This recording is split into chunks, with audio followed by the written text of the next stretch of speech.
Day 6 of Steelers OTAs here from the UPMC Rooney Sports Complex here on Steelers Now. Yeah, you count 6. Can you believe it? Time flies. It's a good thing there's only 10. Yeah, right. There's only 10 of them. Before we know it, man, we'll be in Latrobe. So don't worry about it. It'll come sooner rather than later. But while we're here, we'll stay in the present. Day 6, as I always say, the further we get into OTAs, the less I actually learn. But I think we're still learning some stuff today. I talked to Calvin Austin and Darnell Washington. I think those two guys gave me some good insights. Darnell Washington, in his second year, thinks he's going to have a more expansive role, both as a blocker and in the red zone. I think that's his big area of growth. And Calvin Austin talked about how he just has to trust his technique more, thinks he can create more separation, thought he was too much in his head, thinking about the DB more than thinking about himself last year. Also got absolutely crushed today on an out route by Donte Jackson. Very reminiscent, if you remember his rookie year, of when he went over the middle and got smoked by Casey, and he remembered that as his welcome to the NFL moment. Reminiscing of that, he's got a lot of respect in the locker room for how tough he is. So just two things there, but I think Darnell is a big one, and I also think just the tight ends in general. We've talked about that a little bit. Darnell Washington, Pat Freiermuth, they're going to have big roles in this offense, Alan. You look at Darnell, he's going to be used more up the seam, a fade guy, big-time blocker that can move around the formation. We saw him today, and I talked with him about this, get a shovel pass and just barreled through the middle of the defense. That was very entertaining to watch, even if there weren't pads on. Big man rolling through, and then Pat Freiermuth is just really seems like locked in. You kind of locked in. That's a good way to say it. Right? He's just. I don't want to say that he wasn't taking this seriously before, but I just feel like he's taking things to another level in terms of his dedication, his commitment. He's been bringing the energy to practice every single day. He seems like a guy who's really fired up to be here with a lot to prove. And man, I think he's going to have a big opportunity to do it. I think if you had to start to talk about people that I think I've been impressed by just over the sort of period of time, it's not like one day he's done something where it's been whoa, oh my God, today we got to talk about Pat Freiermuth. But the body of work, I think, I'm not sure anybody's had a better couple weeks than him. I think he's looked awesome. And obviously, when you look at the offense, he's going to be a big part of what this team is going to do this year. Funny you talked about Calvin Austin. I talked to Donte Jackson, and it was pretty funny. He's just yeah, man, I'm fitting right in. It's good. It's good to be here. Him and Calvin were going back and forth in the locker room before we talked to him, but you can tell Donte Jackson is a guy who's really excited to be here. Really loves the team aspect, man. Not every NFL team is like the Pittsburgh Steelers. They're different. They really are like a family in a lot of ways, and I think the guys that come in here, it really stands out to them. We try to talk to most of the new guys. I talked to Dean Lowry and Kyle Allen today, and that was something that both of them came up with. It was just this is you have a unique relationship here that you don't necessarily get at every other stop. Yeah, in addition to Calvin, I talked to Scotty Miller, who has experience as that slot receiver in this Arthur Smith offense. I just wanted to kind of ask him, how do you kind of work as a slot receiver? Well, he kind of told me there really isn't a ton of true slot work in an Arthur Smith offense.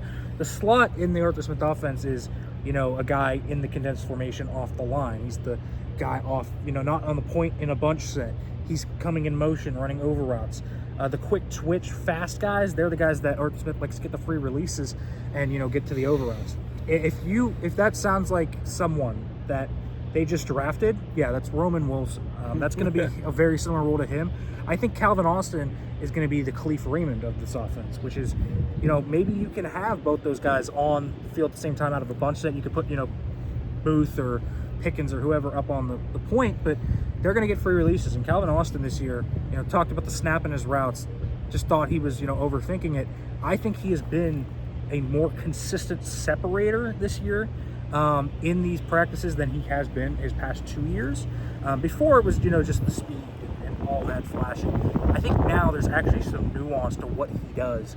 So he's separating. So I'm interested to see what he does. I think he's pretty easily been the third best receiver here. I agree. And another thing I'm really interested about Calvin Austin, especially with his speed, and I talked to Des Fitzpatrick today about this, is Russell Wilson and Justin Fields hold on to the ball a long time. It's not about necessarily, you remember those late era Ben Roethlisberger teams where it was step, back foot, hit the ground, balls out. If you didn't nail your route, if you didn't beat your guy in that first tenth of a second, you weren't getting a look. With these guys, you get 2 or 3 chances to beat your receiver. I think a guy whose speed and elusiveness down the field, you just get him loose in space. He's smaller, he's going to get lost in traffic. I think that's going to be a role for Calvin Austin when, obviously there's the scheme, but when the scheme breaks down and we get a scramble drill, which I think is going to happen a lot, whether it's Russell Wilson or Justin Fields playing quarterback, I think Calvin Austin could be a big weapon. Yeah, I think he can be. Another guy I talked to today on the opposite side of the ball is Mark Robinson. Hadn't really caught up with him since the end of last year where he got some playing time, with all of the injuries they had. He feels like he grew last year. The experience, he played the most he has at the NFL level. Feels like the game's slower for him. I know that there's a logjam at that position right now, with 3 legitimate guys and then Holcomb obviously waiting in the wings to come back. But, Mark Robinson, I thought, did play the best football of his career down the stretch. I'm interested to see where he kind of slots in. He's taking it one day at a time. Mark doesn't say a ton, when you talk to him. He's a quiet guy. He's a quiet guy, but when he gets on the field, he is, he goes at it. Got into it a little bit with James Daniels today, showing some physicality. He's got some spice to him on the field. There's no doubt about that. Did you talk to anybody else today, and what'd you kind of take away from him? No, I Kyle Allen was interesting. Got to talk to him about his podcasting career, but also just, it's a weird quarterback room. The quarterback room is actually the name of his podcast, but, just the way these 3 guys fit together. 2 guys who are former starting quarterbacks, both let go by their previous team.